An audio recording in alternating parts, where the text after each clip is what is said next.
So recording is on. So from Selenium, we will import the web driver for Selenium. Import web driver. So we know we need a driver. So drivers for Firefox, Safari, Web, Chrome, and all. Everyone for everything, different drivers are required. I'm using Chrome, so I'll be using Chrome driver. So we'll go with driver path, driver underscore path. I'm using this variable to store the path of my driver. Exe file, Chrome driver dot exe. So the file is in the same folder, so there is no need to specify the entire path. And then create a driver object. So now I'm creating a web driver object. Driver is equal to web driver dot Chrome, because we'll be using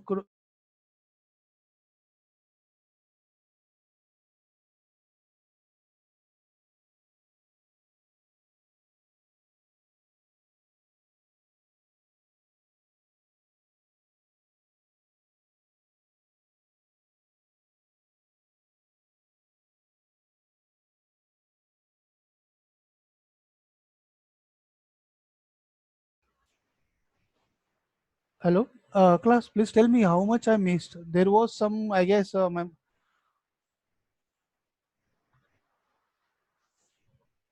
Zoom got restarted. So how much did I miss? Okay, till Chrome only.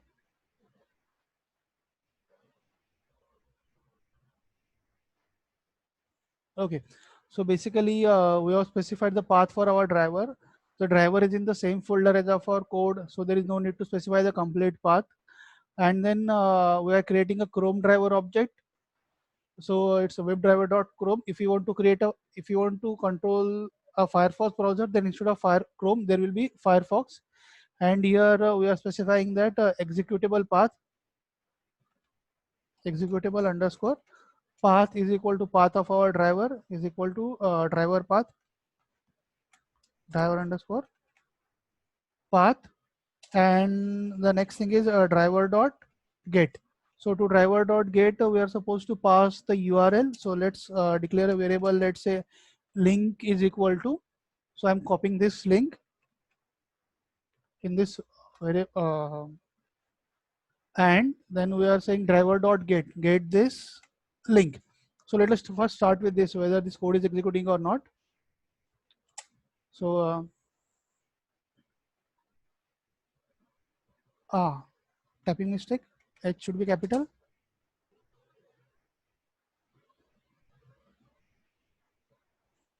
So yes, the file is opening.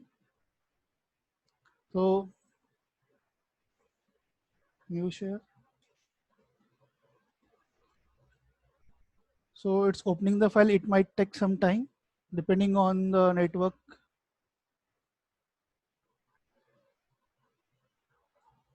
connection and all. Okay. So it's opening now. So I'm going back to our original share. I'm copy pasting this code for your reference in WhatsApp group.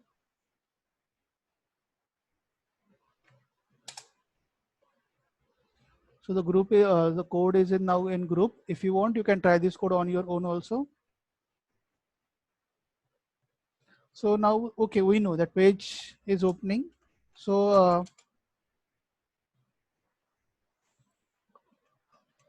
now what we know, that information is present in the tabular format. Information is present in the tabular format. As you can see, it's a table format. So which tags are used for storing the information in tabular format? Table tag, tbody tag, tr tag, th tag, ted tag. Th is like for table heading. So this thing, sr, name, faculty, this thing is available in th tag, table heading tag. This entire row is within one tr tag. This is within second tr tag. This is within third tr tag, and so on. So basically what we are interested in, tr tag, that is a table row tag. And once we know the table row, then we can look for individual td tag, table data. So inside table TR tag, there will be a TD tag. So we are basically looking for that tag only.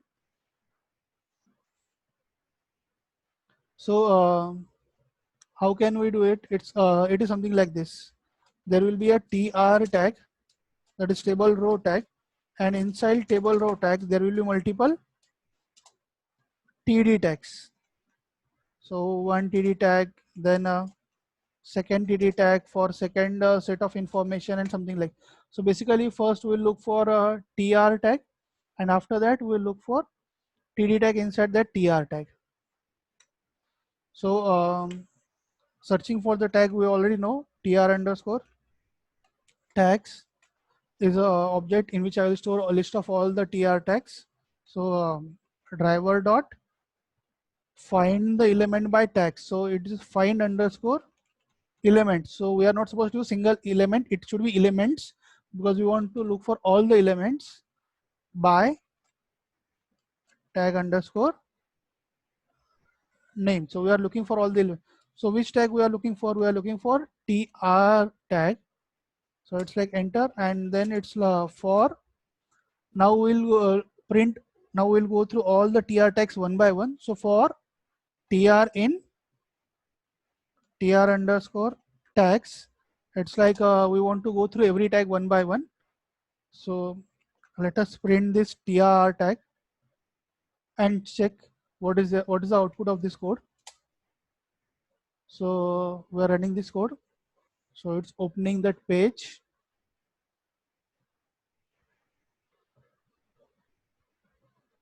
It might take a few seconds to run.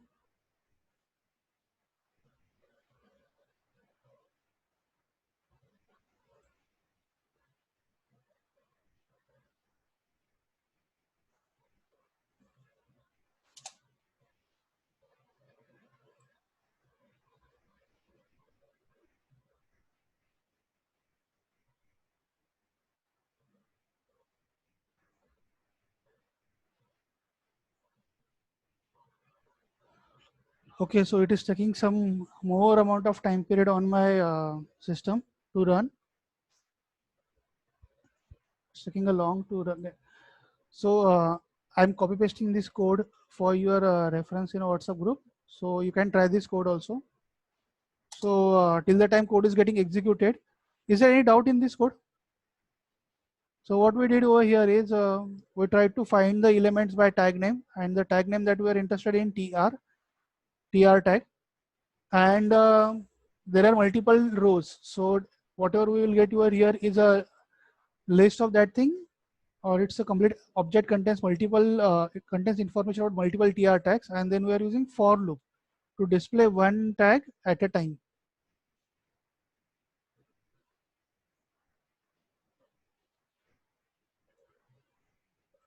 So did anyone executed this code?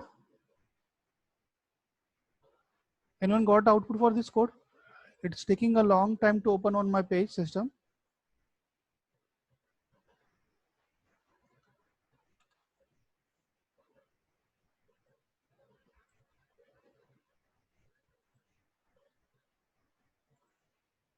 Okay, so I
Hello class, am I audible?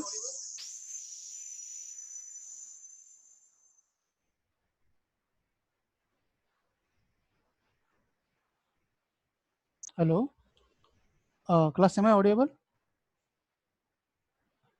Because of this internet issue again, I got disconnected. I don't know. There some internet connection is fluctuating at my end.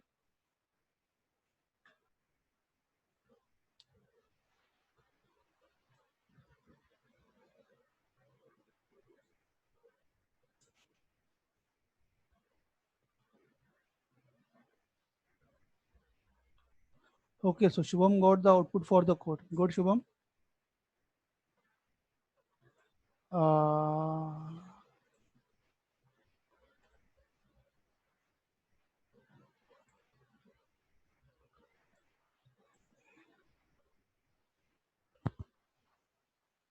okay, I'll try some other URL or other page also for this thing. Let us try some other page. I hope simply that they have not blocked me or they have not blocked my URL or its IP address for sending multiple requests for so many times. Hope for that.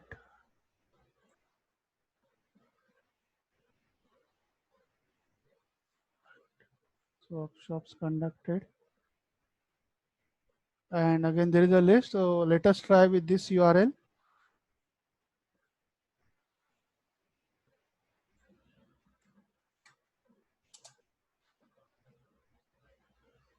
So let us hope for the best.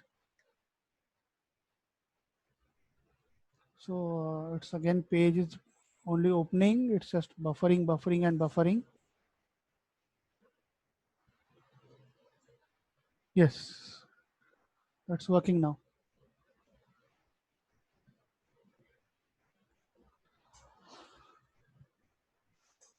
So yes, class, there, we have a output.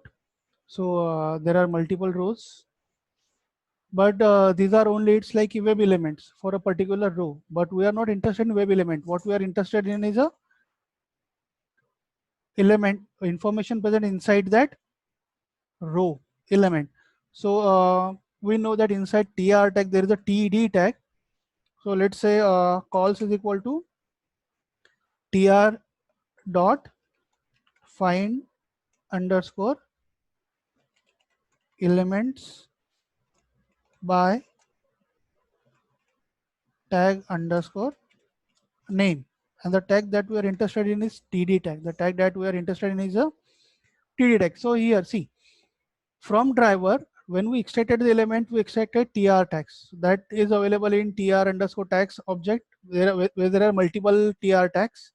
And when we are looking for td tag, we are looking inside a particular tr tag only. Means what?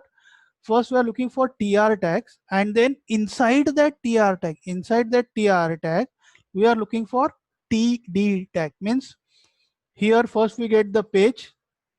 When we go for driver.get, we go to page. When then we go for a tr tag, particular tr tag, and in that tr tag now we are looking for td tag, and that is stored in calls format.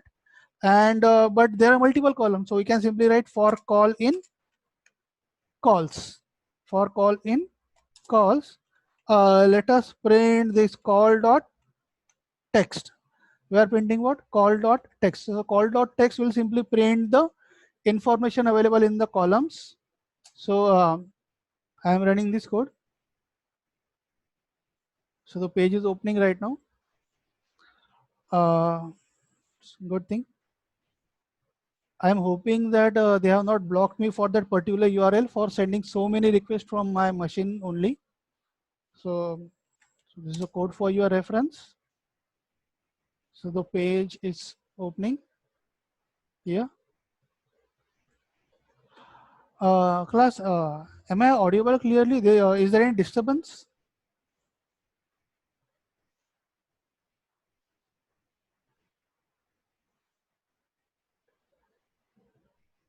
Okay, thank you.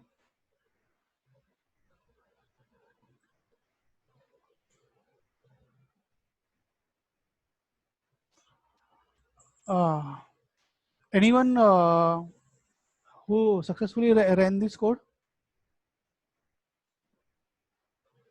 Ah, it is taking some time on my system to open the page. I guess my traffic is getting filtered and blocked at some point of time.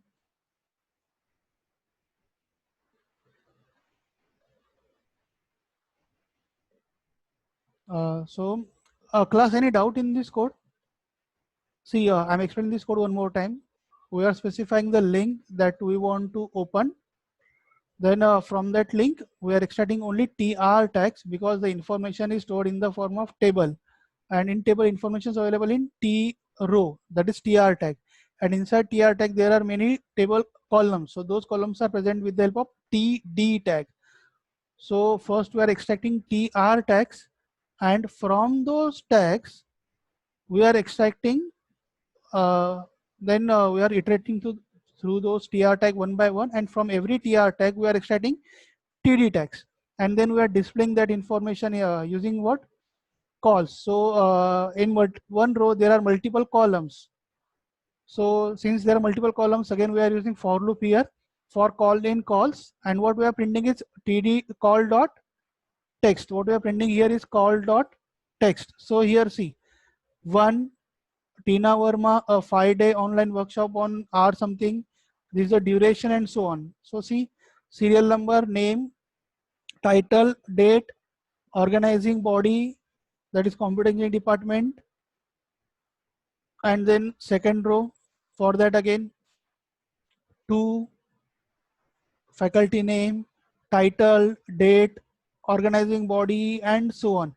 So the information is displayed, but the information is not displayed in proper format. See, this is a raw information, but if you want it to be a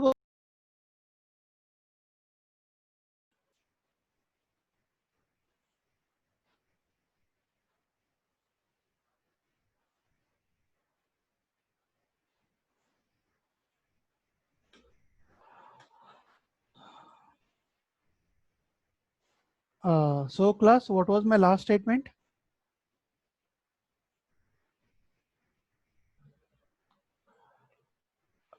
So see, I guess there is some internet fluctuation at my side. Again, my Zoom got restarted. So can you please help me? What was my last statement or last point during our meeting?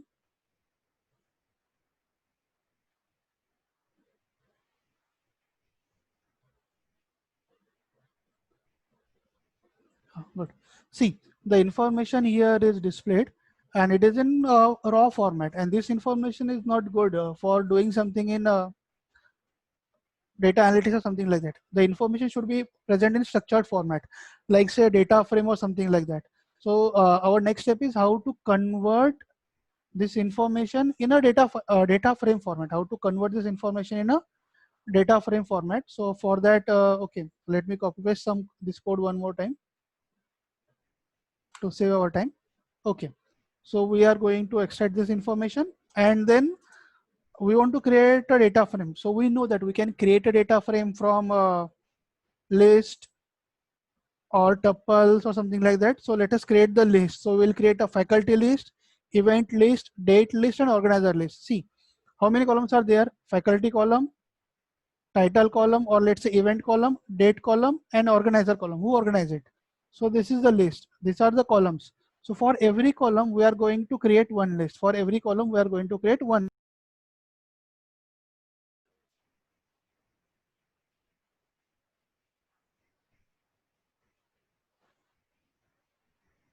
So here we are creating a faculty list for storing the faculty information. Then we are using a event list to store the event information, that is what was the event. Then we are using a date list to store the information about date, on which date the event was created. And finally, organizer list to store the information about who organized the event. So if you want it to be properly readable, then you can format something like this. In that case, the information is properly readable and anyone who is reading it can understand it easily. So, and then after this, we're requesting for table rows. And once we have a table rows, we are requesting for table columns using this td tag, that okay, find element. But see, if it is a row, normal row, we can have a td column. But if it is a heading row, then we cannot have a td, because for table heading th tag is used. See, something like this, th tag is there and td tag is there. So th tag is used to represent the table heading and td tag is used to present the table data. So when we are extracted a row or when we have requested for a row, we don't know whether the row is having a, whether the row is a table heading row or table data row. That's why what we are checking over here is the length of calls. If length of calls, if it is, let us say, greater than 1 or let's say greater than 0, then we can say that the table, the row contains the data, not heading. If length of columns is greater than 0, then we can say that okay, there are some td elements and that row contains data.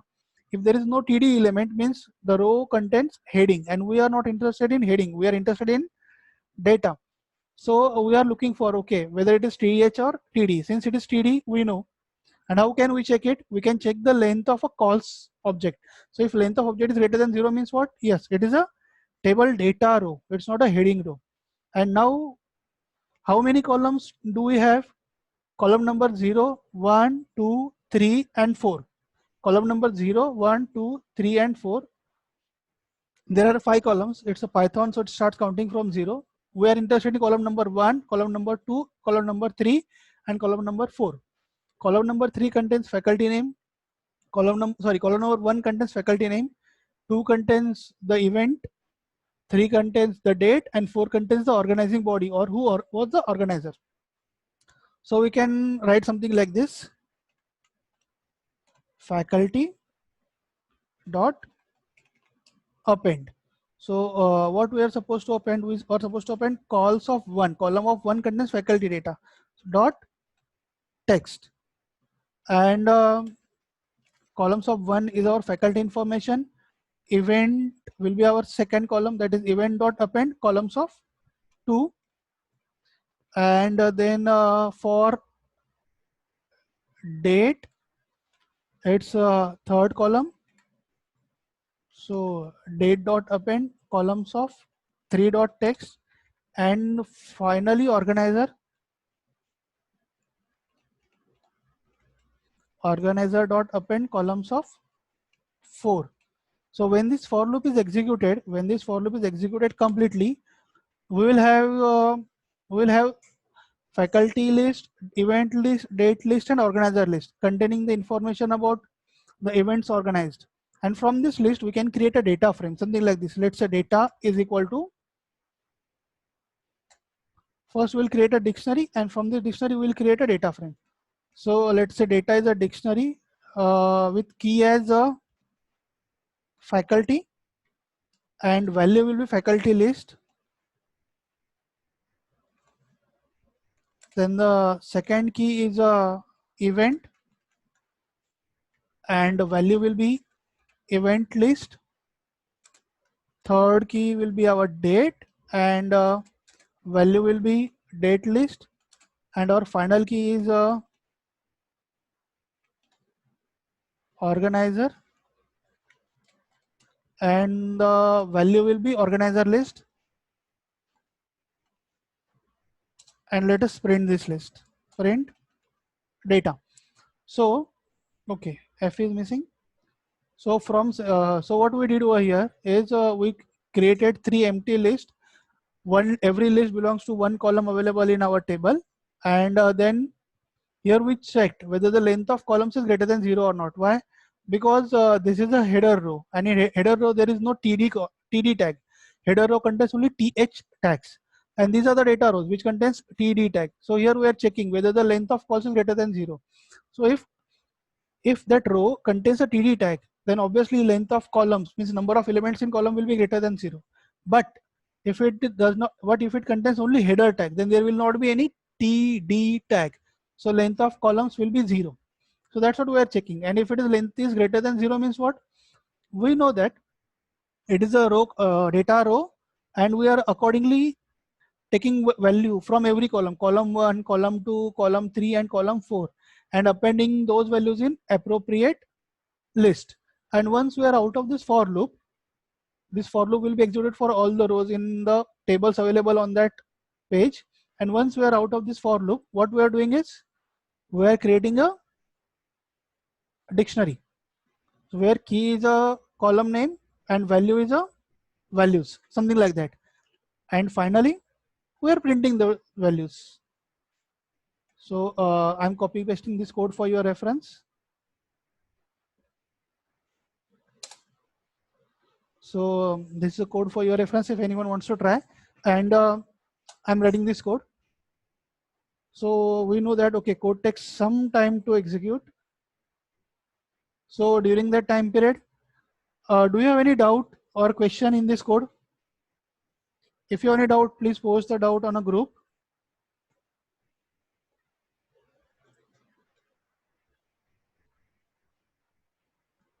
So yes, there is a spelling mistake right now. So copy and where is that spelling mistake? Organizer dot append.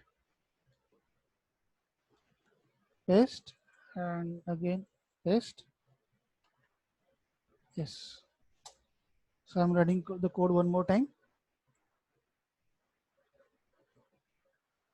Yes. Now I guess internet connection is more stable at my end. And now you can see this is the dictionary. This is the dictionary contains like a faculty information. So this is the list of faculties who have conducted the sessions. Then this is the event list containing the list of all the events. Then this is the date, the dates on which event were organized, and so on. So yes, we know code works properly and it gives all the information in the form of dictionary. Now let us convert this dictionary in a data frame format. Now let us convert this dictionary in a data frame format. So we know how to do it. For that we can use a pandas library, import pandas as a pd, and then df data frame is equal to pd dot data frame. To this we will pass our dictionary data, and let us print this df data frame.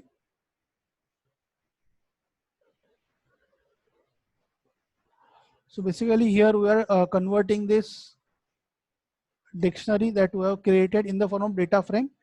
And now see the information is available. These are the row numbers, faculty who conducted the session, then this is the event, the date, and who organized it. Let us say I want only two columns. So let us say I want only two columns that has event and event and date. Event, which event was conducted, and the date on which event was conducted. Then what we can do? We can do something like this. Let us say print df of, okay. So this is a code for your reference. And we are printing print df of, let us say event is one column that I'm interested in, second column that I'm interested in is date. Let us run this thing, and yes, now we know these are the events which were conducted and this was the dates on which event were conducted, and so on.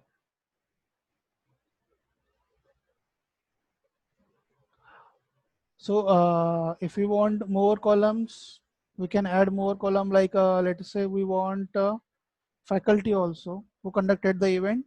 So event, faculty, and date, then we can simply add it faculty. So this is the event, faculty, and date. It is not able to accommodate in small space. So okay, it's getting displayed somewhere here. So class, any doubt in this thing? How to extract the particular information available in the form of tables. And this is something right now companies are doing. This is illegal, but still they are doing it.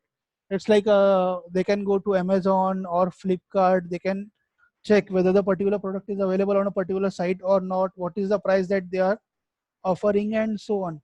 So class, this is a very big thing. You can even imagine, you cannot even imagine. Let us imagine, let's take a scenario something like this. So I'm, let's say I own a X platform for selling goods online. I'll go to the Amazon and I'll check whether a particular mobile is available on their platform. Let's say not available on this platform, not available on this platform, yes available, but at 12,000.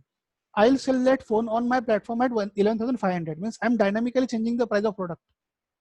So they, since they are selling it for 12,000, I'm selling it for 11,500, and it is, I know that it is not available on other two platforms. So definitely I'm trying to improve.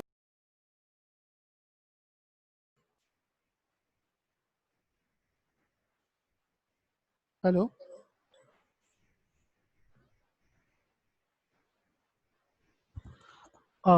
Class, am I audible?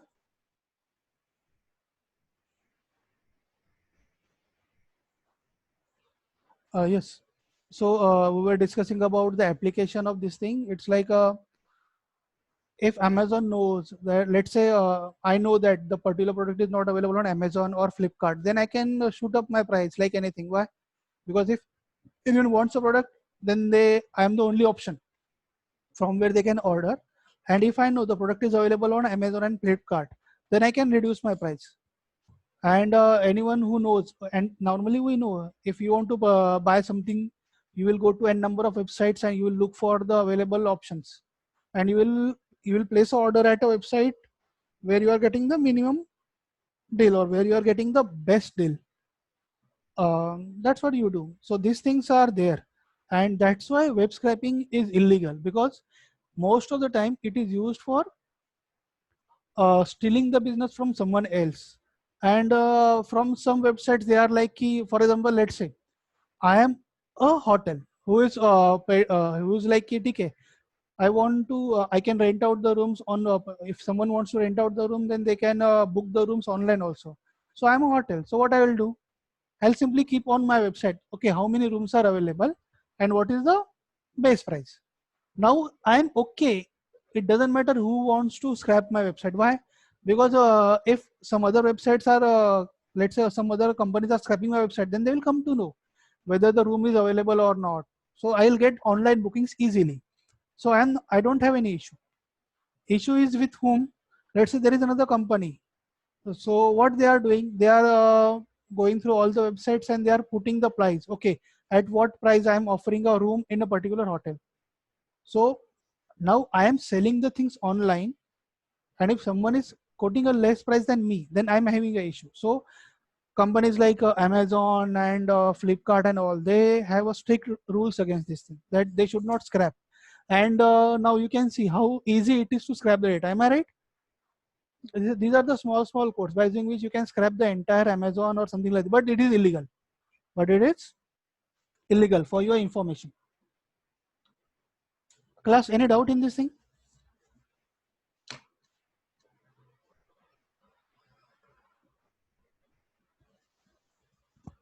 Okay, then who is it? Okay, Ashwin is asking, sir, then what is the legal use of web scraping? See, web scraping is normally not legal. It is normally used for crawling. So it's like search engines do use it for indexing their websites and all. Then let us say you want to check whether, just take an example. What example you can take? Let's say there is a company. Which company would I, let's say, okay, I should take more appropriate example, because in that case there will be more doubts. Let us say there is a company, so there is a college who is doing scientific research. There is a college who is doing scientific research, and what they want to do, they want to publish their research. They want to promote their research. Why? If they will publicize their research, they'll promote their research, then they might get funding. So in that case, such a college will not mind that whether anyone is scraping our information or not. Why? They are okay with it. They want the information should be available to everyone, so they are okay with it. Let us say it's Amazon. So will Amazon mind Google is scraping their site? No. Why they will not mind? Why? Because Google will use it for indexing. So they are like, okay, कुछ फर्क नहीं पड़ता. But if Flipkart is scraping Amazon site, no, they are the rivals. They should not do it. Similarly, let us say our college, will it mind Google is scraping this website? No. Why it will not mind? Because it is using for indexing and everything else. Similarly, if someone wants the entire world to access their information and they are okay with they are copying their information, for example, scientific results, everyone now, let's say there are companies who are doing research on COVID-19, will they mind if someone is scraping their page? No. Why? They want the entire world to read their research outcomes. Okay, they will, so what they will do, they will keep that information on the page and they will say, okay, anyone who wants to scrap this page, they can scrap, because they want to publicize it. So in that way, it's okay.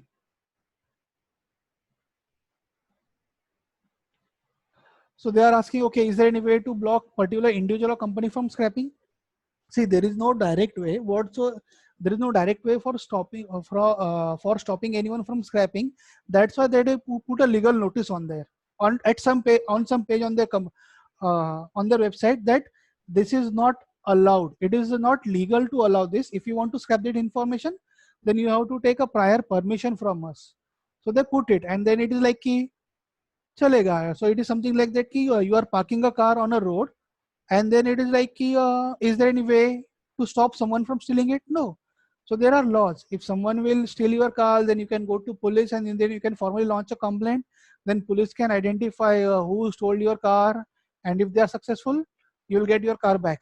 Similarly, they are putting a legal notice that okay, this is not legal to scrap, but still someone scrapped, then they can launch a cyber complaint. Then cyber cell can investigate it. They can identify who did it and everything, something like that.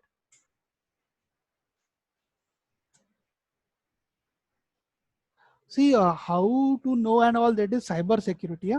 It's completely dealing with cyber things and all. So we'll not go into that much detail. It's a too much. It will take more than 20 minutes to explain how they will come to know. It is something like from where traffic was originated. Mostly such traffic is originated from proxies. Then they need to give a notice to that proxy site. So I want log for this. Then that traffic might come from some other proxy. Then they will give a notice to that proxy. I want log for this. So this thing will go on, and finally they can trace the attacker. So it's a long process where they need to go through. They need to tell everyone, I want this information, I want this information, and so on. For example, if I know that some of the student is doing something with my machine, what I will do? I launch cyber complaint. Then cyber cell will do what? They will look for all your ISPs, and mostly they will get the logs and all the information from your ISPs only. So that's how they can get this information. So time being this much only, other things it will take a long time. So scraping चलता रहता है, बहुत जगह पे चलता रहता है. अभी see it's like colleges and all, universities रहते हैं, वो ऑनलाइन पब्लिसिटी करते रहते हैं. They don't mind whether someone is scraping their information. Why? Because they are publicizing the information. They don't have any problem. So like let's say our xavier.ac.in, there is no robot.txt file. So if there is no robot.txt file means what? They don't mind. Legally it indicates that they don't mind if someone is scrapping from this thing. There is no robot.txt file. So any doubt, class, in this thing? No? Then let us see what happened normally, even though there is no scrapping or no legal thing, if you are sending so many requests to the website in small time period, so then it will be considered as an attack on their website. It will be considered as a DOS attack on their website. So what they say is that, okay, do not send it at a continuous rate. After sending one request, wait for some time period. After sending one request, wait for some time period. So how can you do that? How can you do that? Send a request and then wait for some time period. So that's what we are going to look right now. And that is the most important thing, that you are not supposed to send the request with huge rate. So what we are doing is I'm importing a time dot slip, importing what? Time module. and then I'm going for time dot sleep. So let's say I'm waiting, introducing a time period waiting of 10 seconds, something like that, and then driver dot get means what? So right now what we are doing is, first we'll send a request for this page. Let us say first we are sending the request for this www.xavier.ac.in web page, and once the request is once the page is loaded, we are waiting for 10 seconds. We are waiting for 10 seconds using time dot sleep. So means what? Our program will sleep, will go in a sleep mode for 10 seconds. Means this line will be executed after 10 seconds. So it is waiting for 10 seconds, and then there will be a request for this URL. So let us see how it works. I'm running the code. Once the code is okay, and now I'm sharing this new page which is getting loaded. So after we run the code, the xavier.ac.in page, it is getting loaded. So after this page is loaded, there is a time dot sleep for 10 seconds. So after this page is loaded, it will wait for 10 seconds. It will wait for 10 seconds, and after 10 seconds, second request for second link will be sent. After 10 seconds, request for second link will be sent. So this is called as a mimicking the human behavior. So it is something like that. Okay, now the server will think, okay, I got one request. After 20 seconds, I got second request. After 15 seconds, I got third request. After 30 seconds, I got fourth request. It means what? Yes, it is a human behavior, no? You first click here, you look for somewhere something here and there, then you click somewhere else, and so on. So means what? Now your behavior is more like a human behavior instead of a robot behavior. It is more like a human behavior instead of robot behavior, and that's how things should be done. That's how things should be done, where you are sending the request after some time period. So you send one request, wait for some time period, then wait second request, and third and fourth and so on. Uh,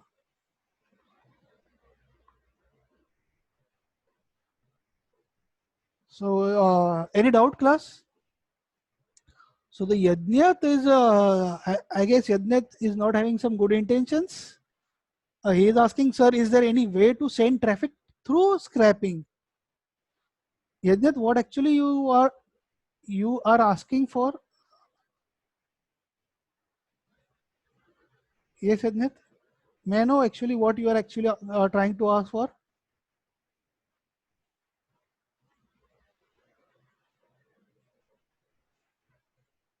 So the page was taking a long time. So let me open some other pages which will not take so long time period to learn or load.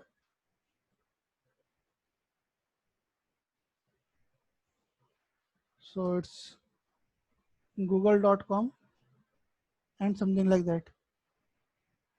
So after google.com will redirect to that page.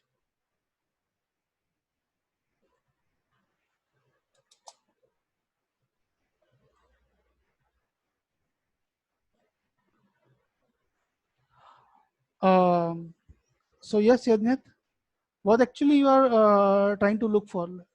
So let's say in this google.com page, it is loaded. So it is taking some time.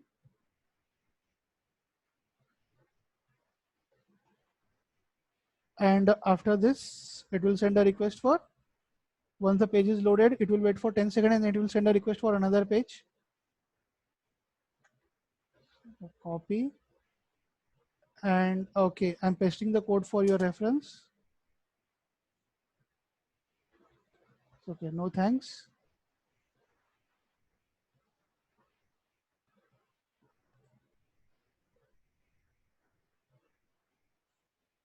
And now you can see here, now it has sent the request for another URL.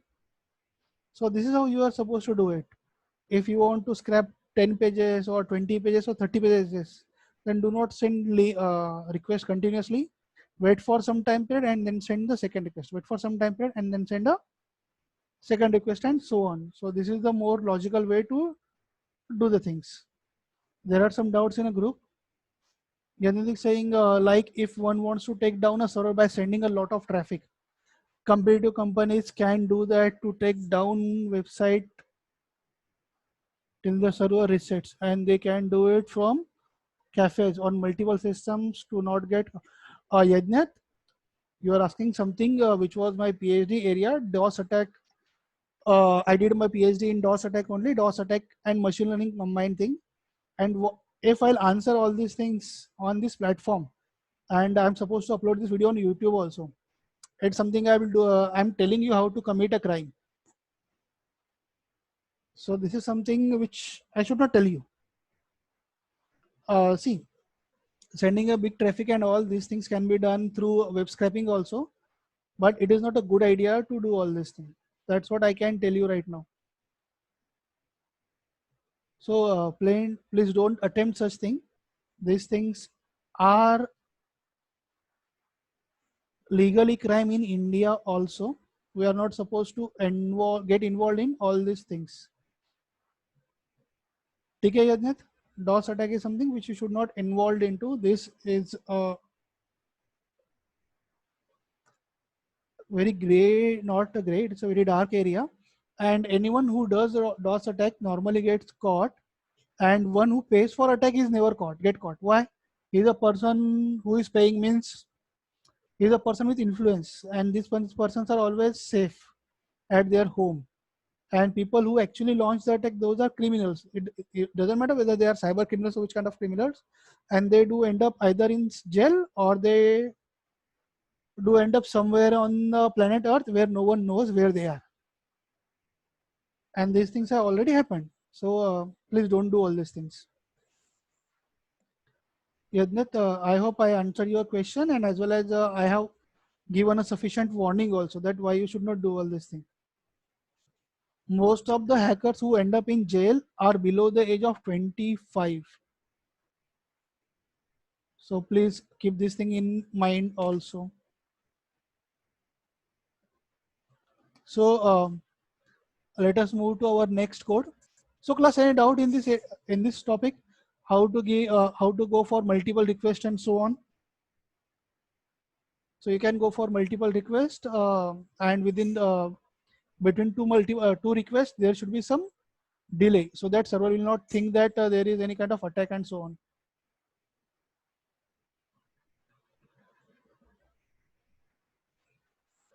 Henry saying time could be randomized from 3 to 10 seconds.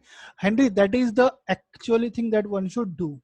That you should select a random time between say 20 to 30 seconds or 15 to 20 seconds, and in that case, then server will server will know that okay, the delay is random, so it is more appropriate. So yes, Henry, you are actually right. It should be a random time period. You're just saying, sir, that if they get caught right, yes, sir. Sir, so should we not attempt this or just be good enough that,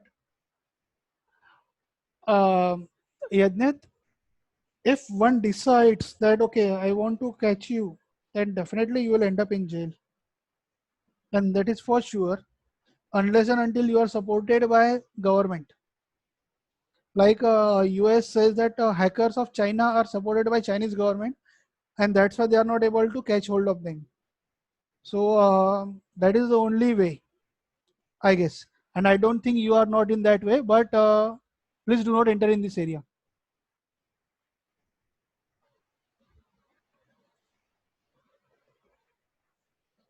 And believe me, there is no hacker in this world who has not ever caught. So after they are caught, now they either work for criminal organizations or they are work for government organizations, and in both the cases, their life is not better than hell.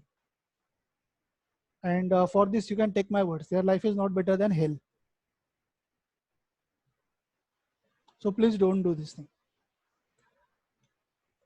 So let us think. Go for how to extract all the links from a particular website.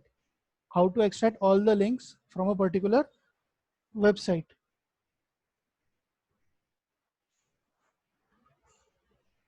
So let's say we wanted to extract all the links from xavier.ac.in, something like this. So here let us say our link is xavier.ac.in, and from this link we want to extract many links. So here there is a basic problem that there's something called as a dog tail problem. So everyone knows dog tail. If dog want to catch his tail, he will keep on doing thing for continuously for hours, and still dog will not be able to catch his tail. Or say cat tail problem. Why? It's a continuous circle. So for example, let's say on page 1 there is a link for page 2, and on page 2 there is a link for page 1. Then what you will do? From page 1 you will go to page 2, then from page 2 you will go to page 1. Again on page 1 there is a link for page 2, you will go to page 2. On page 2 there is a link for page 1, again you will go back to page 1, and so on. So there is a circle, and you must break this circle. You must break this circle. So how can you break this circle? It's very easy to break this circle. For that we can maintain a list of visited pages, visited underscore links. So we know this is the list of visited pages, and then will be a list of pending pages, pending underscore links. So we know now there are two links, visited link and pending links. So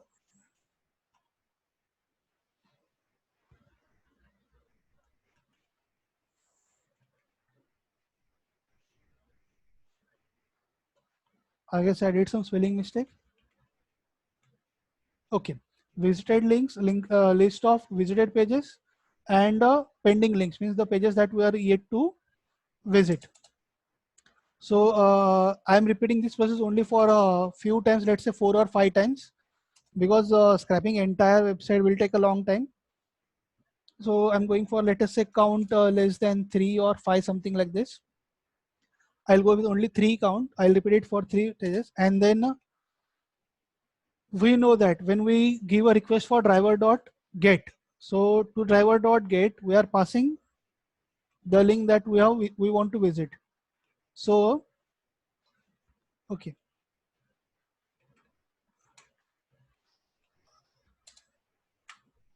let it be something like this. So this is the link or initial link with which we want to start.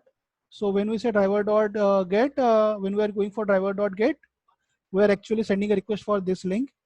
So since we have already loaded this page, means what? This page is already visited. This page is already visited. So how can we do? We know that this page is already visited. So this is one way. Second thing that you can do is you can do something like this.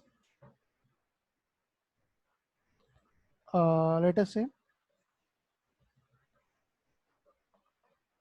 cut. It's a paste over here, and this is more appropriate way. That I know that I want to start with this link now. So this link is my pending link. I want to start with this link. So this is my pending list first. So visited link, this link is empty, list is empty. Why this list is empty? Because till now I have not visited any page. Do I want to visit any page? Yes. This is the link which I want to visit. So this is a pending list. Count is equal to 0. We want to repeat this entire process for 3 times. So I'll go for link is equal to pending underscore links of 0. Means what? I'm extracting the first link from this list, and I'm sending a request to driver dot get this link. So there is initially there is only one pending link. We are taking that link using pending links dot of 0, and we are sending the request for this link. So once we have sent the request for this link, we will increase our count by 1. Count is equal to count plus 1. And since this page is visited, this link is visited, we'll append this link in visited link list, visited underscore links. So now since this link is visited, we'll append it to the visited links list. that this link is visited, and since this link is visited, this link is no more, we don't want to visit that link more another time. So this is not anymore a pending list. This link is no more a pending list. So we'll remove it from that pending list link. Pending link dot remove link. So basically what we did over here is this.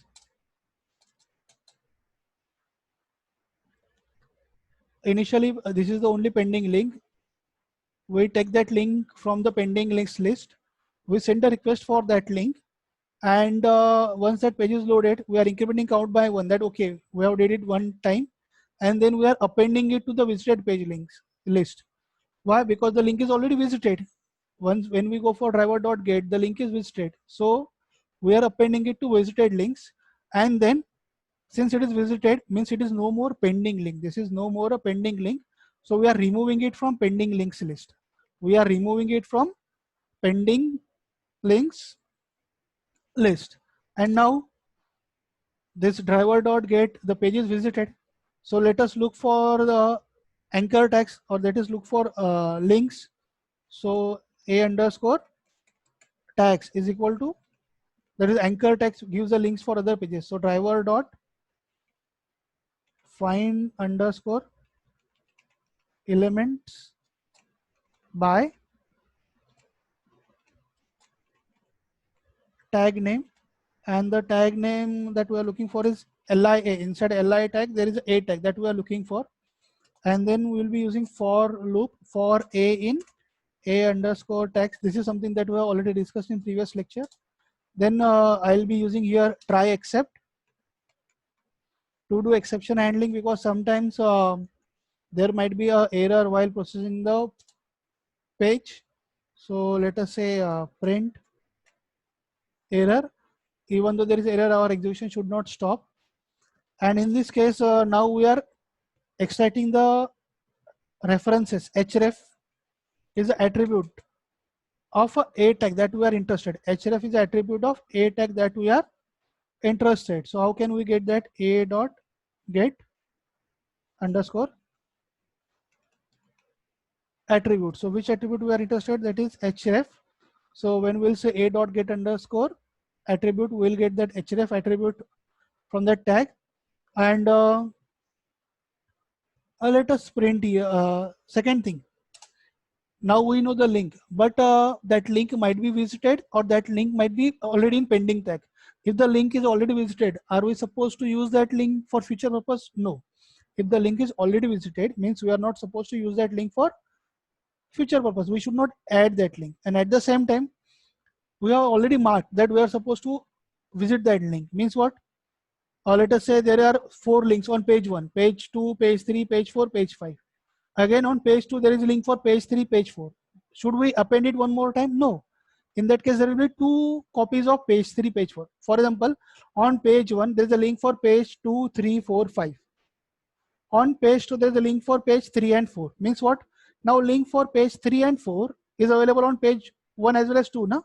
So we should not append it twice. We should not append it twice in pending list. We should not append it twice in pending list. Why? It is already there. Means what? We should first check. We should first check. So what we are supposed to first check, whether href is not in visited links. Href should not be there in visited link, and href should not be in pending list. Means the link is neither visited not pending. In since link is neither visited not it is in pending list, in that case only we are supposed to append that link. In that case only we are supposed to append that link. But sometimes the links are empty links. Sometimes the links on page are empty link. There might be a number of reasons why link is empty. So we should check for this, whether the link is empty or not, using href not equal to null. So if link is neither visited nor in pending list, and it is also not none, that is empty, then only we are supposed to add it to pending list. Then only we are supposed to add it to the pending list. So pending list dot append what? Href. Sorry. append href. So this loop will be executed 3 times, and once the loop is executed 3 times, at the end we'll have two lists. One is a list of visited links, and another a list of pending links. The list of visited links and the list of pending links. So I'm running this code now,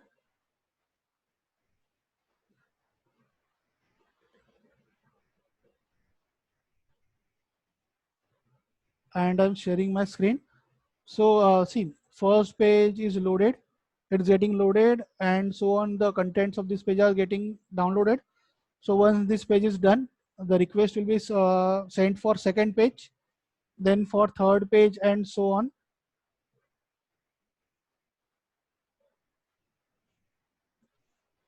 So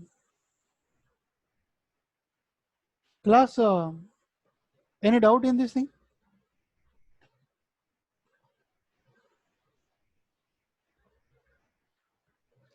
See, the pages are getting loaded. It will take some time to get the entire result. Till that time period, class, any doubt in this code?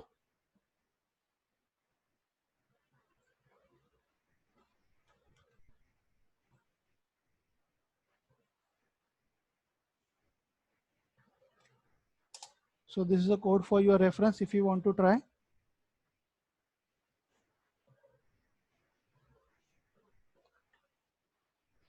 Okay, someone posted the output also, that okay, the student got the output.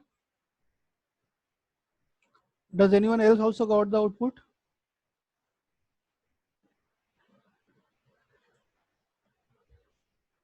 Okay, Atharva posted the output. The output is correct, Atharva. So Atharva, are you watching the video, and or you are only typing the code continuously?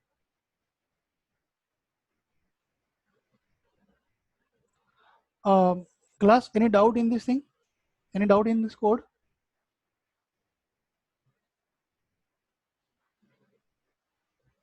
Okay, understanding and trying.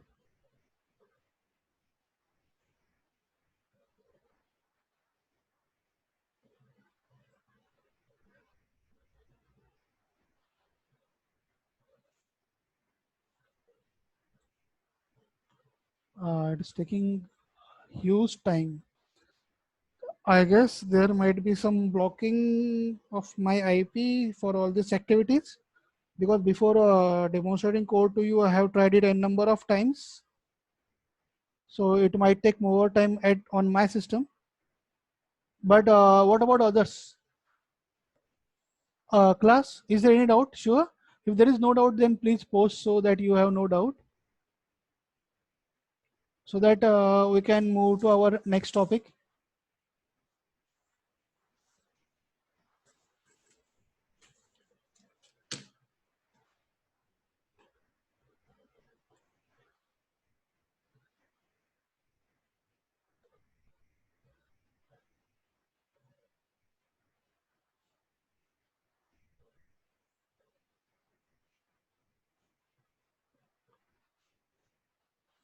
So class, how many of you got the output for this code? Have you tried the output, class?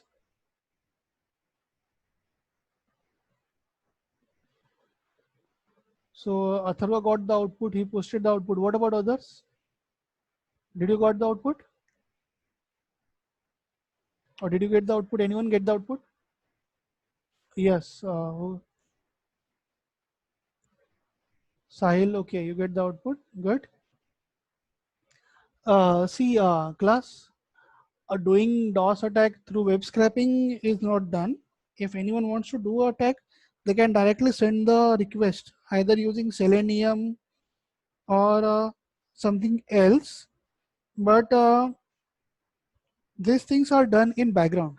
So these things are done in a background, and many times, see, when your system starts now, sometimes it takes more time to start. So if you should check what is getting executed at the startup. So during the startup, now the many requests are sent in a background. So this request can also works as a DOS attack without any issue. चलता रहता है. See, Atharva is saying, can you explain the error part? Let us see. Error can be anything. Error can be anything. For example, there is no href attribute in a tag, or it's like there is a tag, but the HTML page is not properly formatted. किसी ने तो just बना दिया था ऐसे ही, ठीक से नहीं, तो there will not be any href tag. Then it might give you a error, or it can be any type of error on a run. So that's why it is always a good idea to now I got an error, timeout. So even after 300 seconds, nothing was happening. So it gave me a timeout error. Good. So now it is almost confirmed that my system is under radar now for such kind of illegal activities according to the law, because everyone is getting output, and I can deliver a video conferencing session on Zoom, but our college web page is not getting loaded. Means definitely my IP address is flagged somewhere for some malicious activities. It's good to know that thing. Okay, but things do happen. Class, so it's advisable, do not try anything for malicious activities. Like me, your IP address might also be get flagged. Be cautious. Do not send so many requests to only one thing. So class, so that's it for web scraping. So this is how, instead of going for a count less than 3, if you will change this loop, then you can get link of all the links available on the page. You can get all the links available on the page, and once you have all the links available on the page, you can download images or data or anything that you want. Atharva, your error means it is not a URL ऐसा नहीं हो सकता. Error can be anything. There are n number of errors. For example, as I told you, that href tab is not, it has not used href tag. It only say a only. And you know HTML is very forgiving language. It will not give you any error. It will simply display whatever it can display. And now there is no href tag. You are trying to extract the href tag. Means what? Definitely there is an error. Something like that. So error can be anything. So if you have a list of all the URLs, you can do it. So once I was in a need of so many faces for doing face recognition and gender classification. So I scrapped one of the popular website. I'll not name that website, but it is one of the most popular websites among the youngsters. I scrapped that website, and I took all the people's photos, and from that I extracted the faces for my own research. It took me around 7 to 8 hours to do entire scrapping. But yes, things can be done, and at the same time, you do not go for a flood of a request. Give some time delay between those requests so that you will not be marked for malicious activity. Okay. So if you have any doubt in this thing, then please post so on a group. Otherwise, we'll move to our next topic, that is data visualization using pandas. Data visualization using pandas.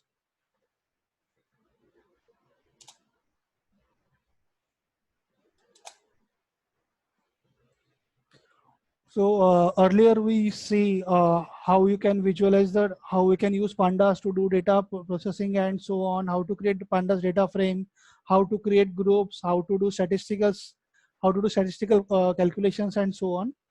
Now let us go for data visualization. So I'm sending you the link on a group. You can download this file and upload in your notebook or something like that. This file you can use. That file is we are going to use for our data processing.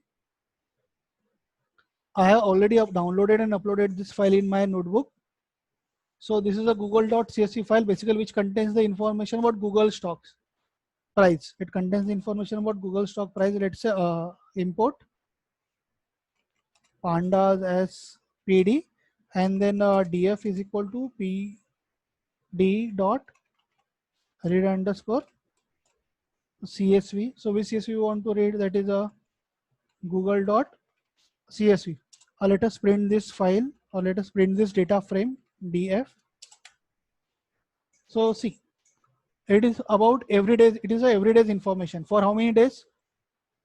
1258, that is 1258 days. So on that day, what was the opening price? What is the closing? Then what was the high price of that day? What was the low price? And what is the volume and everything? So this information about Google share is present in this google.csv file. So can we visualize this information? Can we visualize this information? So you are telling someone, okay, this is the price, look at it and make some judgment. This is the price, look at it and make some judgment, and so something like that. Then what that person will say? It's very difficult. It's very difficult. Why? Because that person has to go from all 258 data sets. But if you will show him a graph, then things are more clear. If you will show him a graph, then things are more clear. So how can you show them a graph? So we know that for that we can use matplotlib along with pandas. So import matplotlib dot pyplot, sorry, from matplotlib dot pyplot import star, means okay, I want to import everything. Then we'll create subplots. So subplots, if I'm not passing anything, means I want only one subplot. I want only one subplot. So when you will call this process, it basically returns your fig and axis, figure and axis. But we don't want to use this figure object. We don't want to use this figure object. So instead of that, I can simply write underscore. Why? If I don't want to use it, then there is no need to specify the name. I can simply write underscore comma ax. What we are interested is in ax, axis. I want to specify some information on the axis. And let us say I want to plot the opening price. So df of open column I want to display. So this is an open column. In this open column, O is capital. So make sure that you are typing O capital dot plot. So when you will go for, let's say, dot plot, it's done. It will give you a line plot. See, so this is a line plot, but we don't know what this line is indicating. We don't know what this line is indicating. Why? Because there is no information about what is x-axis, what is y-axis, and so on. So let us say here, use this axis, ax is equal to ax. Use this axis for plotting this graph, and then we are setting the values for axis, ax dot legend. So what we are saying, the legend is opening price. Legend means what? What I want to be displayed over here. What I want to be displayed over here. What this line indicates. That is called as legend. So let us say our legend is opening price. Opening price. And now if I run it, now see, it is saying, now we know this is the opening price. This is a opening price. And how we can add this opening price in this data frame graph? It is simple thing.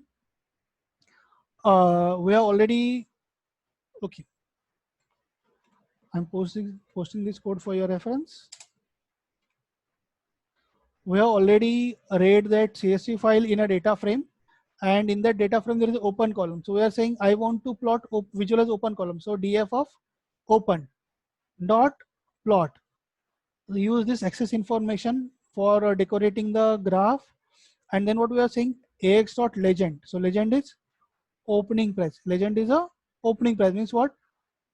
Opening price will be get displayed over here, and now it will tell what this graph is all about. Now if you will see this graph, in this graph there are many spikes. The graph is not smooth graph. Am I right, class? The graph is not a smooth graph. And why graph is not smooth graph? Because consecutive values are fluctuating a lot. Consecutive values are fluctuating a lot. The graph is not a smooth graph, so analyzing anything from this graph becomes a bit difficult. Analyzing this anything from this graph becomes a bit difficult. So what is the idea? So the idea is, we can take the average of 5 values. We can take the average of 5 values. It is something like this. Let us say I have value something like this: 1, 2, 3, 4, 5, 6, 7, 8, 9, 10. So what I will do, I will take average of these first five numbers, and I will put it over here as A. I will take average of first five numbers. I will put it over here as A. Then I will take average from 2 to 6. Initially I take average of first five numbers, that is 1 to 5 over here. Then I'll take average of next five numbers. But how next five numbers? 2 to 6. I'll put it here as B. Then I'll take average of 3 to 7. C. Then I'll take average of next five numbers: 4, 5, 6, 7, 8, and 9. D. Then 5, 5, 6, 7, 8, and 9. E. Then 6, 7, 8, 9, 10. F. Then 7, 8, 9, 10 as G, and so on. So this is called as rolling average. This is called as what? Rolling average. Means what? You are not taking value directly. Instead of you are taking first average of 5 values that you are using as a first value. Then second value onwards 5 values, average. Third value onwards 5 values, average. Fourth value onwards 5 values, take average. Fifth value onwards 5 average, take average, and so on. So this is called as rolling average. This is called as what? Rolling average. So let us see what is the effect of rolling average. So it will be something like this: df dot open dot rolling. So what should be the length of rolling? 5 dot plot x is equal to ax. Now okay, did some spelling mistake. It is rolling dot mean dot. Sorry, what we are telling is, take 5 values, take an average and plot that. Go for 5 values, take a average, plot that, and so on. That is a rolling average. That's a rolling average. Rolling of 5, go for average, and then print it. And now you can observe, if you'll see this line and this line is more smooth as compared to our previous line. This line is more smooth as compared to our previous line. And instead of 5, if I'll go with 10, so this line is even more smoother. This line is even more smooth. And now it one can easily say that, okay, share price is increasing. In between sometime there was a problem, but now yes, overall share price is something which is continuously increasing. So share price of Google is continuously increasing, and the line graph becomes more clear after taking the rolling averages. Line graph becomes more clear after taking rolling averages. So class, any doubt in rolling average? I have posted both the codes in a group for your reference. Average, that's a normal graph, and this is a rolling average graph. Any doubt, class?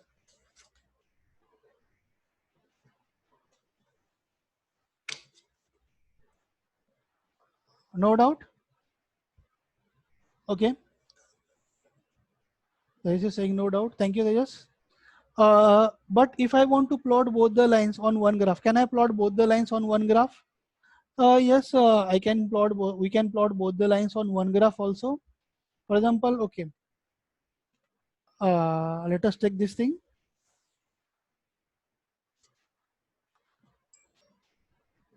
I'm posting it, copy pasting this thing. And first is, let's say, and this thing. So what I'm trying to print now is, first I want to print the line graph without any rolling average.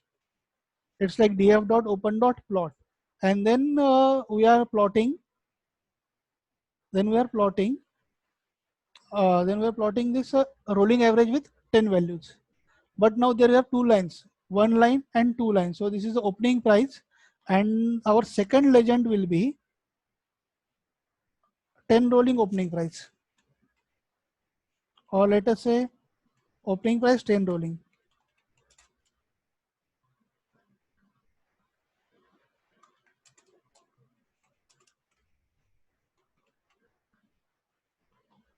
opening price with 10 rolling. So now if we'll run this thing, now see, the opening price is in blue lines and 10 rolling price is in orange lines. And now the things are pretty clear that the rolling price line is more smooth as compared to normal price line.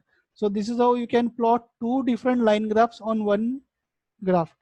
You can plot two different line graphs on one graph or in one subplot, and both are having different colors. Both are having different colors, and we can see it. Both are having different colors, and we can easily see it. Okay, so Shubham is asking. Okay, Ashwin is asking, sir, what does this AX is equal to X signify? Sir, is it means open column has Shubham, no, rolling column also has 1 to 5 7 points only. Rolling column also have 5 to 1 to 5 7 points only. So see, as I explained you already, let's say if it's something 9, it will take the values first. Let's say first 4 values. I'm going for rolling of 4. It will take these 4 values, take an average, and will point it over as A.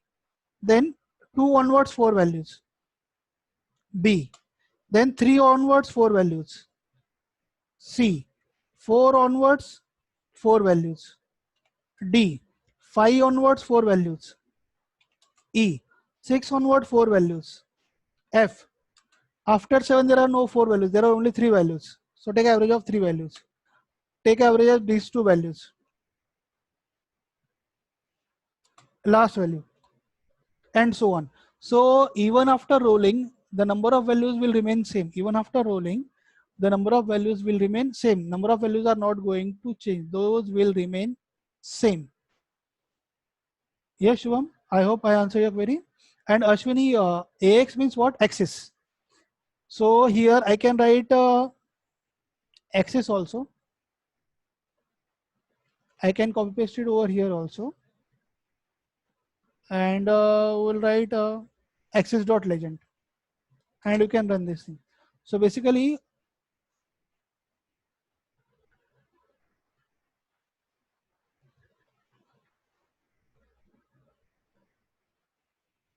हाँ गया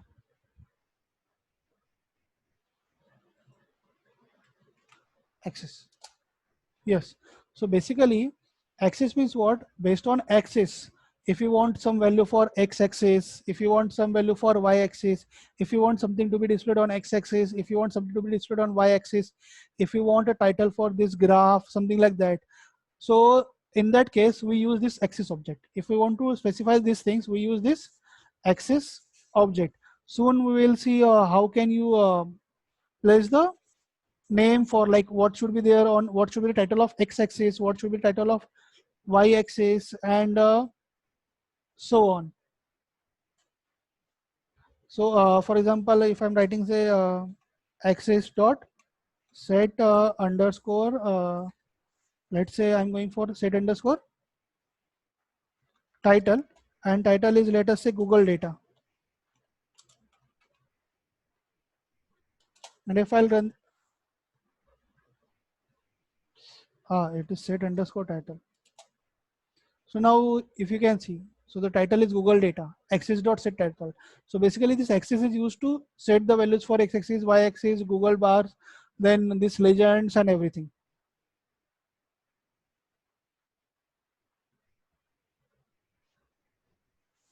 So basically what is use this object to specify the values for axis. Ashwini, I hope I answered your doubt.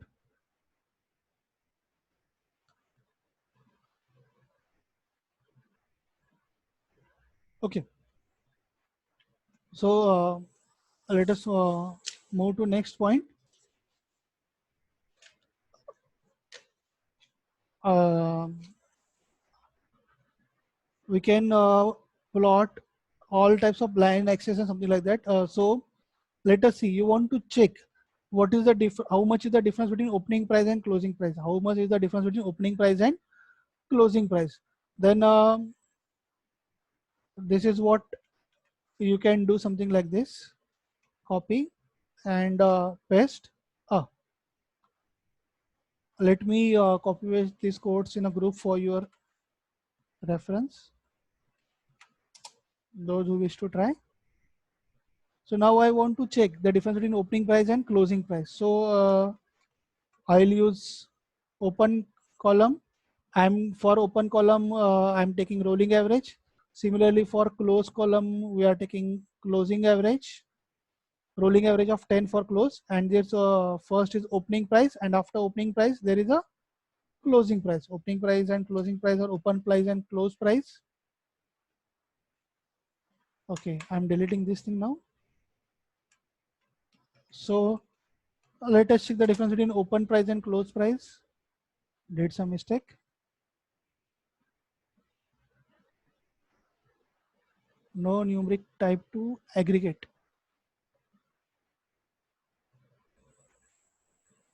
And it's error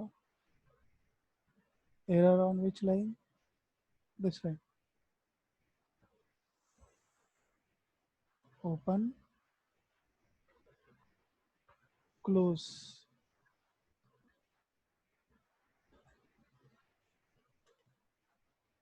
Open and close. I think there are no float values. I guess there are some missing values in this column. So instead of open and close, let's go for high and low. So now you can see this blue line indicates high price, and second line indicates the low price. This blue line indicates high price, and orange line indicates low price. And we can see there is no much difference between opening price and closing price. There is no much difference between opening price and closing price, except few cases here and there. It means one can tell from this data that okay, the opening price and closing price for Google share is almost same. The opening price and closing price is almost same. They are almost stable. Means if opening price is high, one can assume that closing price will also be high, or it's like high and low. There is no much difference. They are almost same. So this is one way, but in this area the things are not clear. So there is one more plot. There is one more plot that right now we'll go for, and that plot is called as area plot. That plot is called as area plot. This gives a good understanding. So instead of rolling, we'll simply go for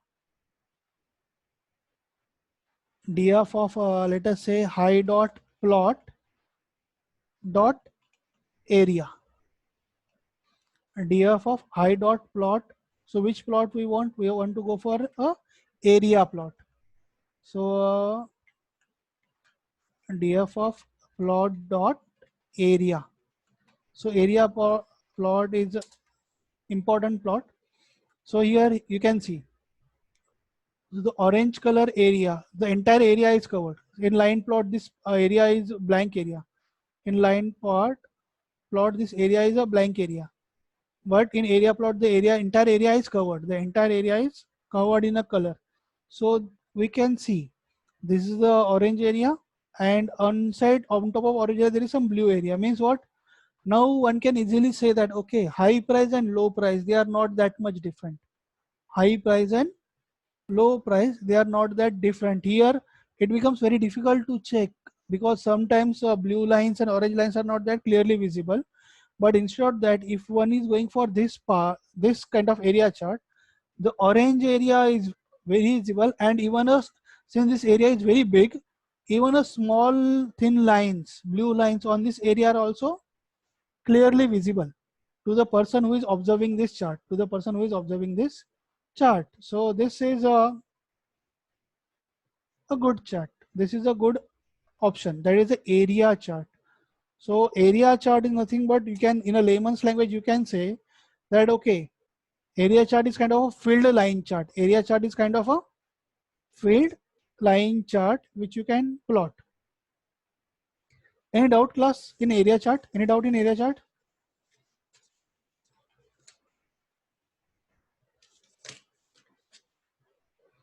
If you have any doubt in area chart, then please post. So if you have no doubt, then please post so in a group. No doubt in area chart?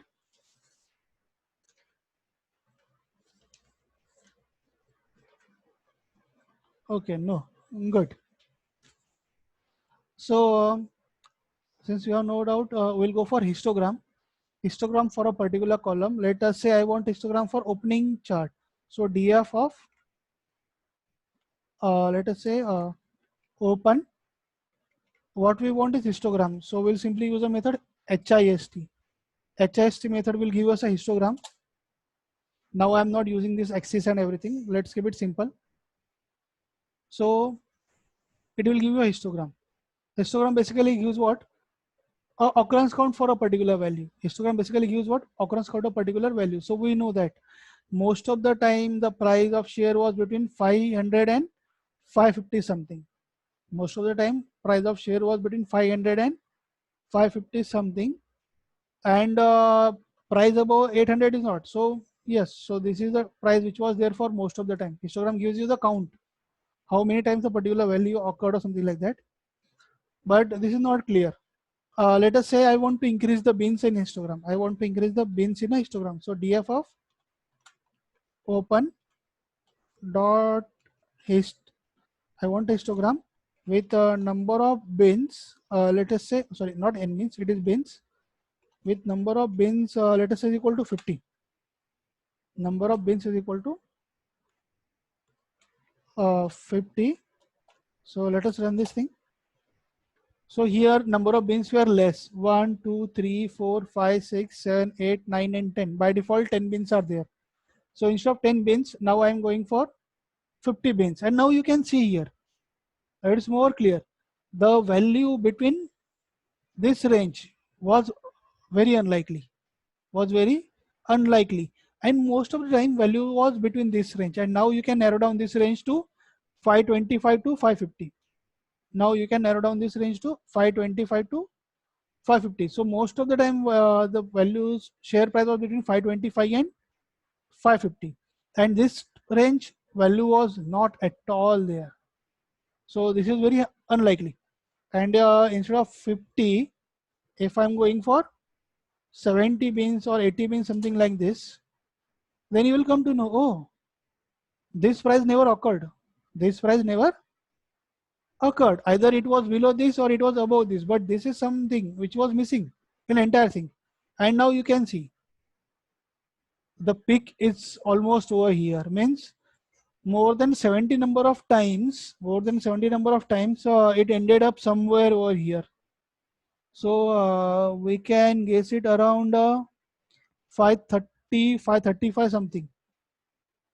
So that is the time period when value occurred maximum number of times, 530 or 535 something. This is the value which never occurred. So basically you can make things more clear. You can make things more clear with the by increasing number of bins. So this is the default thing. Then with 20 number of bins, then 70 number of bins.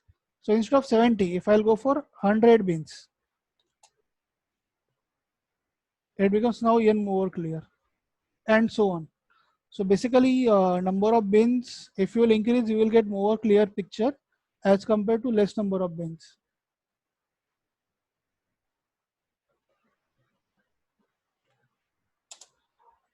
See, Parth is asking how do we plot difference of two columns. See, Parth, you normally don't go for difference of two columns. That is a different thing. And if you want difference of two columns, you can basically do it in pandas. Normally such things are not mapped on graph. If you want to do such thing, then you can use what we have learned in pandas to identify the difference between two graphs and so on. You can create the groups and then you can identify the difference. It is not for visualization, it is for calculation part.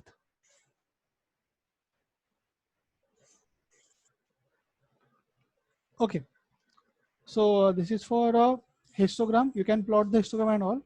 Now we are changing another data set. We already have used a data set. You must have used a data set. It must be available with you. That is IRIS data set.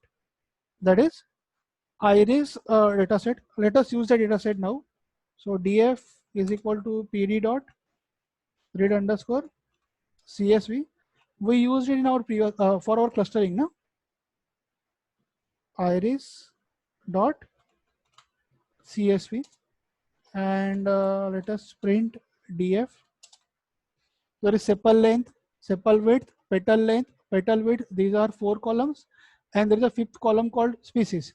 That what kind of flower it is, whether it is a Sentosa or Virginica or vesicolor. So what kind of flower it is. So this is our iris.csv data set. We are already worked with it. So can we try this thing on our data set? Yes, let us go with a histogram first. We'll go with histogram first. Let us say df dot, or let us say df of sepal length, sepal underscore length dot hist, and with bins is equal to 20. And now we know this thing. If we'll increase the bins to 50, now it's more clear that we can say that okay, sepal length is something which we cannot differentiate. We are having different types of sepal lengths. There is no such as common sepal length or something like that. So instead of sepal length, if we'll go with sepal width.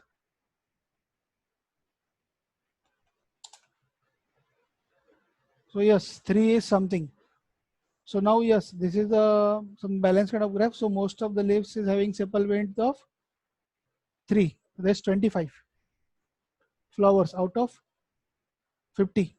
26 or something are having sepal length of 3, and rest is very less. So you can identify all these things using a histogram. But let us say if you want to display histogram for all 4 columns, if you want to display histogram for all 4 columns, so can you display histogram for all 4 columns? Yes, we can display histogram for all 4 columns in one shot. How can we do it? It is a df dot plot dot hist. So we are going for a, let us say, subplot. So if there are 4 columns, means how many subplots should be there? There should be 4 subplots now. So yes, do you want to create subplots? So we are saying true. I want to create a subplot, true. While displaying the histogram, yes, I want to create a subplot. And what should be the layout for our subplot? What should be the layout for our subplot? So what we want is 2 rows and 2 columns. So layout is 2 comma 2. Layout is 2 comma 2. And what should be the size of a figure? What should be the size of a figure? Or what should be the size of subplot? So we are asking it to be 5 comma 5. And how many bins we want in every histogram? Let us say we want 40 bins in every histogram. Now if I'll run it, there is some mistake. There is no property subplot. Df dot plot dot hist. It should be subplots, not plot. Now if we'll run it, see, there are 4 histograms. In subplot dimensions 2 cross 2, na? 2 rows and 2 columns. One for sepal length, sepal width, petal length, and petal width. So size is 5 cross 5. If you want it size to be bigger, instead of 5 cross 5, let us say I'm going for 10 cross 10.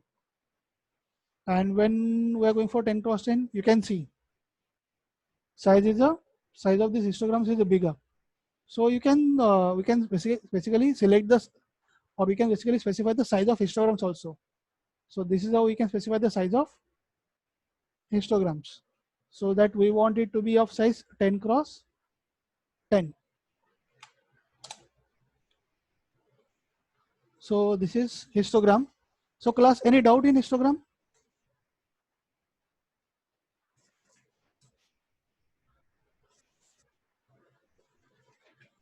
Yes, class. If you have any doubt, then please post so in a group.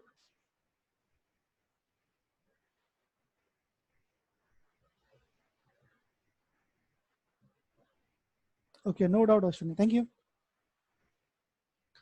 So next thing that we are going to go for is a scatter plot. Next thing that we are going to go for is a scatter plot. So I'll copy paste some code from here only. So import this thing, then subplot,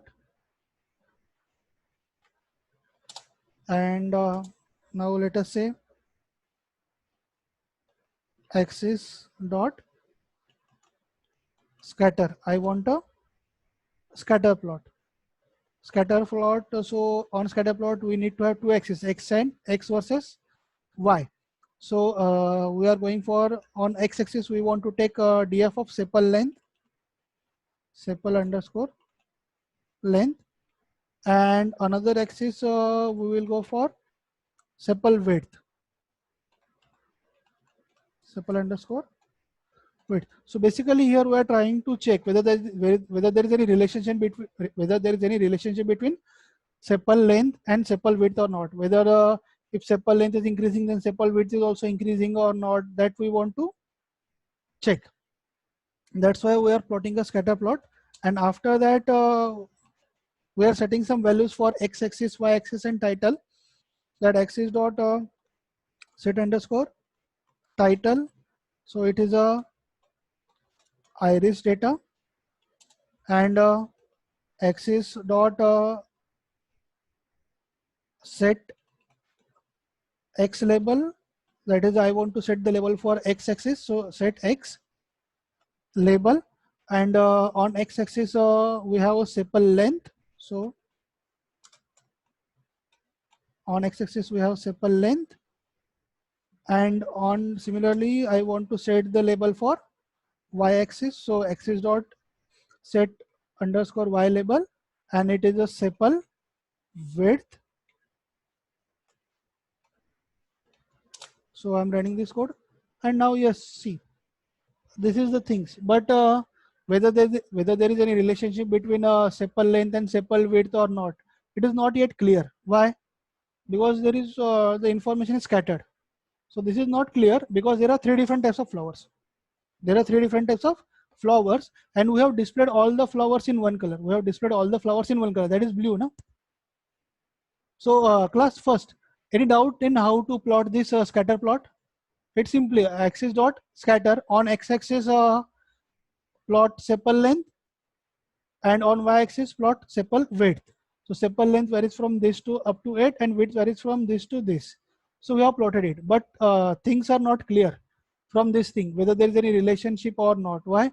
Because there are three types of flowers, and we have plotted all the flowers in one color only. We have plotted all the flowers in one color only. So the information is not yet clear. Any doubt, class? Any doubt in this thing? So here is a code for your reference on a Google group. So now what we want all the colors, all the types of flowers should be displayed in different colors. So can we do it? Yes. So for that we'll create a colors dictionary. We did something like this in earlier sessions. So where let's say color for Sentosa species, I want to use let us say blue color. Then for Virginica, I want to use red color. For Virginica, I want to use red color. And let us say for versicolor,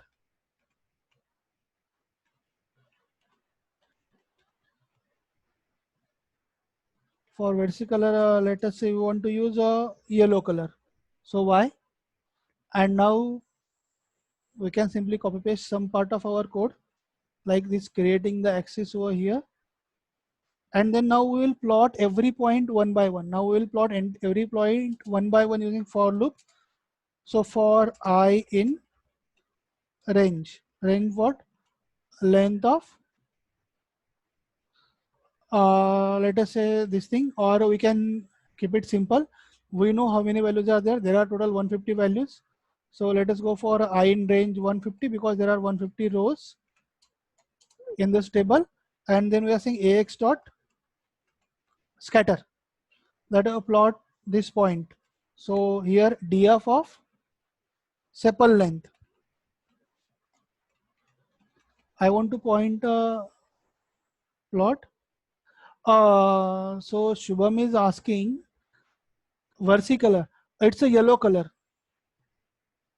Y stands for yellow color, Shubham.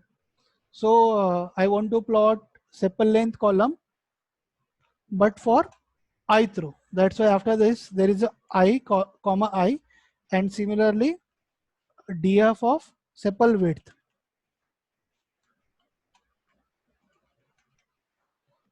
But again ith row.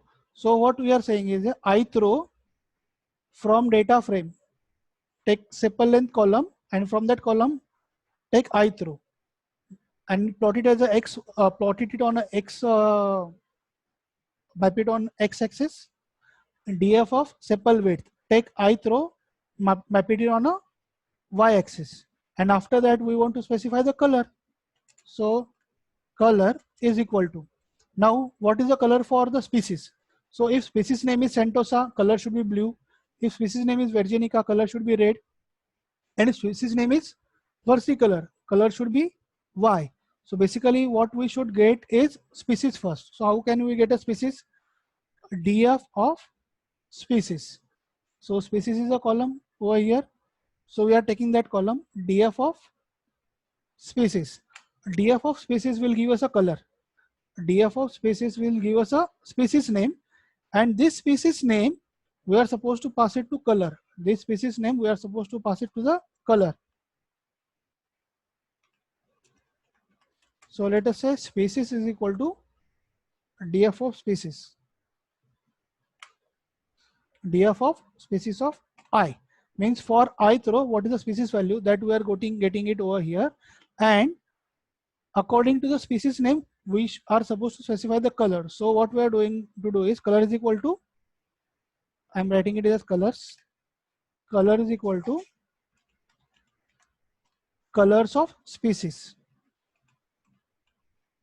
Color is equal to colors of species. So basically what we are doing over here is we are taking the x value and y value from ith row. For that row, what is the species name that we are taking over here, and that species name, sorry, not this, this. What is the species name for ith row, and that species name we are passing it to colors. That species name we are passing it to colors. So accordingly value for that pixel will be decided. If it is Sentosa species, value will be blue. For Virginica it will be red, and for versicolor it will be Y. So it is dynamically picking the value, and this axis values I'm copy pasting from here only.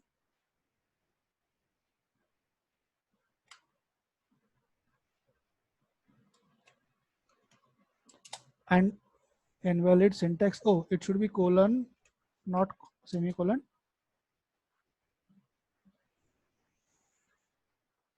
Sentosa, it is not Sentosa, it is Sentosa. I did so many number of typing mistakes here, I guess. Color.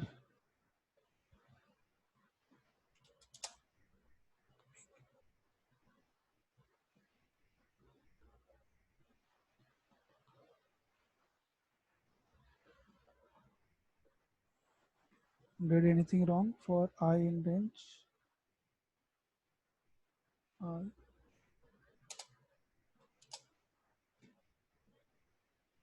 It should be axis dot scatter, not ax dot scatter. Yes. So now we know that blue color. So these are the species belong to one. Red color is something, and yellow color indicates the third species. So now from this thing we can know that yes, if sepal length is increased, petal length is also increased. So you can see here yellow colors.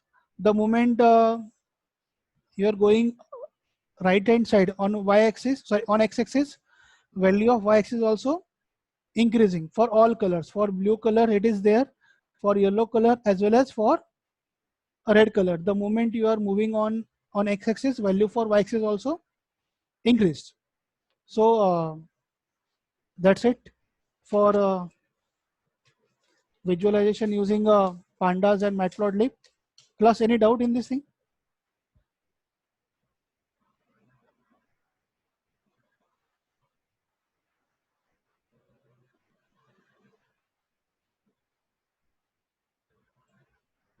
Um, so in today's session, there were hardly any doubt. So again, it can be same thing. Either you understood all everything, or it was like session was disaster. So if you have any doubt, please post it in a group. Or if you have any other query also, please post it in a group. If there is anything that I should repeat, or that we should revise at the beginning of next session, then please post so in a group also.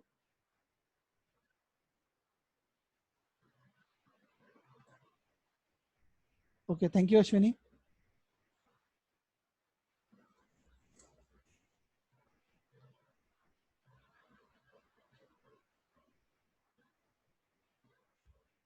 In in next session, we are going to discuss about statistics and how statistics are used in data science and so on. So that is our next session. I already gave you one example about that mean, median, mode, how you can use it to ask, how you can use it to ask the queries to institutes and all. So that way we'll take more example what statistics is and how to use it in data science.